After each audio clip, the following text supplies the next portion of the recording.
Apicience croit à la réincarnation. Ah, tout à fait, oui. Oui. Donc, C'est la raison pour laquelle j'ai décidé d'adhérer. d'accord. Donc Cette aujourd'hui, vous religion. vous battez aujourd'hui, mais quand la vie se terminera, vous allez encore revenir dans ce monde. Oui. Ça. Oui. Dans ce monde-là ou dans un autre monde? Dans un autre monde. Dans un Et autre dans ce monde aussi. Et dans ce monde aussi. Comment dire, on croit à la réincarnation qui est différente de la notion du bouddhisme tibétain. Eux, ils croient que chaque fois qu'une vie se termine, ils se réincarnent tout de suite sous d'autres formes de vie sur Terre. Donc, à la fin de ta vie, tu vas devenir un grenouille, un serpent, on ne sait jamais, un lapin. Les Français mangent les grenouilles, donc... Oh, d'accord. Alors, je ne sais pas. Et c'est la raison pour laquelle ils recherchent tout de suite la réincarnation, soi-disant, de Dalai Lama. Quand il y a un Dalai Lama qui est décédé, ils pensent que quelques jours après, il se réincarne. Donc, ils cherchent les bébés qui naissent à ces périodes, et puis voilà. Cette croyance, on ne partage pas. Parce que, enfin, selon les explications de Maître Okawa, ont des termes très, très compréhensibles. Il existe un autre monde qui est invisible pour nous, mais dans lequel on vit normalement. Pendant une certaine période assez limitée, de quelques décennies, en termes de ce monde, on vient dans ce monde, dans un corps physique, et puis à la mort, on repart dans l'au-delà. L'au-delà qui est notre véritable demeure. Donc ça veut dire qu'on va passer quand même assez de temps là-bas. Ça dépend de toi. Il n'y a pas une règle établie apparemment. Statistiquement, paraît-il, c'est quelques centaines d'années qu'on revient sur Terre. C'est-à-dire, disons que tu vas mourir dans 60 ans. Ok? On ne sait jamais. Et tu vas retourner dans l'au-delà. Okay? Et tu vas retrouver ton vrai être là-bas. Oui. Et tu vas vivre là-bas pendant des centaines d'années, paraît-il, statistiquement. Et après, à un certain moment donné, tu décides de revenir sur Terre parce que tu ressens une certaine nécessité de revenir sur Terre pour apprendre certaines choses. Parce que la vie est un apprentissage. Enfin, ça, c'est vraiment la doctrine fondamentale de la puissance. La vie est un apprentissage. Oui. Donc, si on vit ici, dans ce monde tellement difficile à vivre, avec plein de problèmes, c'est pour apprendre quelque chose. Ça, c'est vraiment la base. Et pourquoi améliorer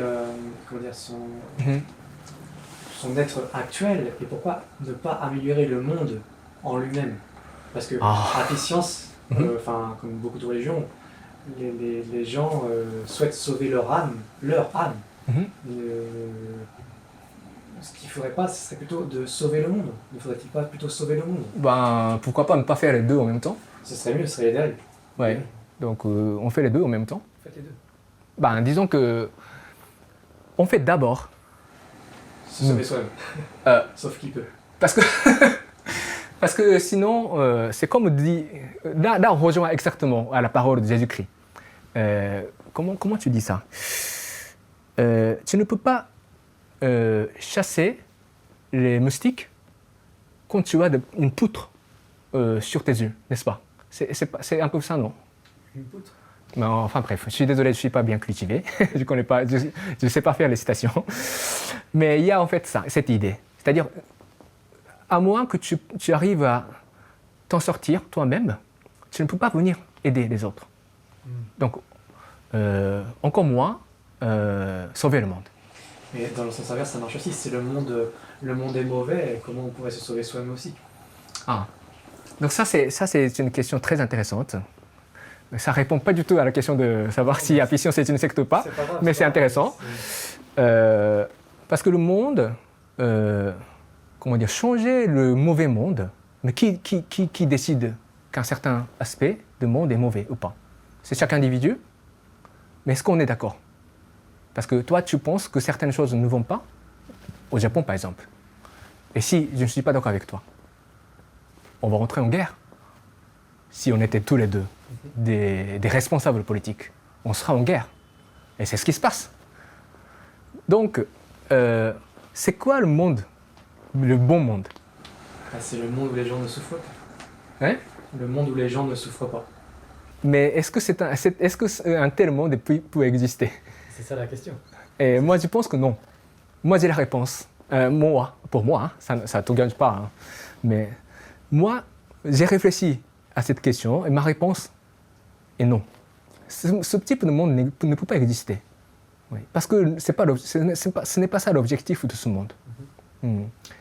Pour reprendre certaines parties des enseignements de Maître Okawa, beaucoup de personnes, des parties différentes de l'au-delà, naissent dans ce monde pour se rencontrer, pour faire des expériences diverses, y compris des expériences douloureuses, difficiles.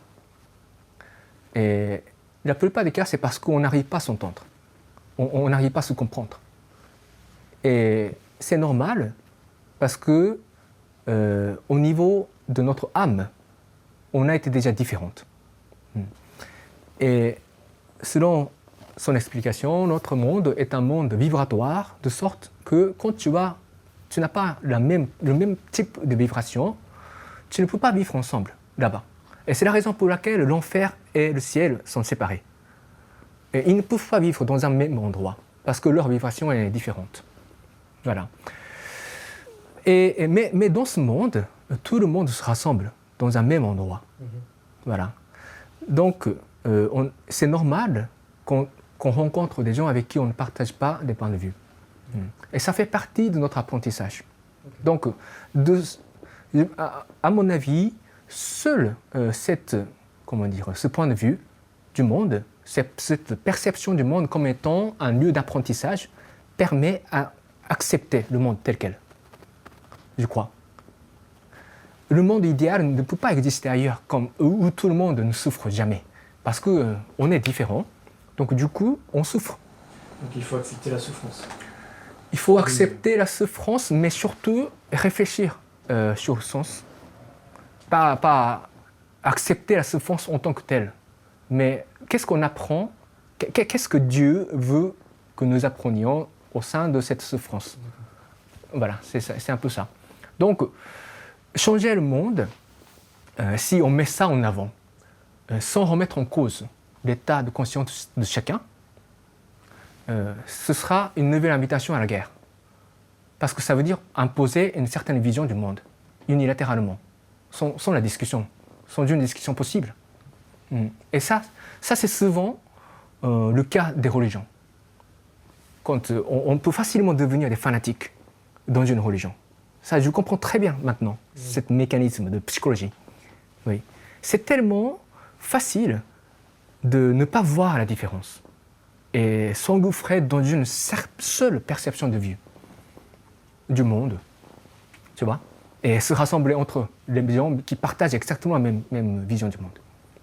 C'est très facile, mais là, ce n'est pas, comment dire, ça devient sectaire, au vrai sens du terme. On rejoint ce qu'on... Oui, parce qu'on sépare les gens. Mais c'était souvent le cas, l'histoire humaine. Au cours de l'histoire humaine, il y avait ce type de séparation tout le temps, je crois. Au niveau politique, c'est pareil. Je pense que beaucoup de partis politiques peuvent facilement devenir fanatiques et sectaires. C'est très facile de rejeter la vie des autres. Mais c'est que c'est pas seulement, relié à la religion, ça peut être relié à autre chose aussi. Oui. Des pratiques sectaires, ça peut être dans une entreprise, ça peut être dans des associations, je crois, diverses. Voilà.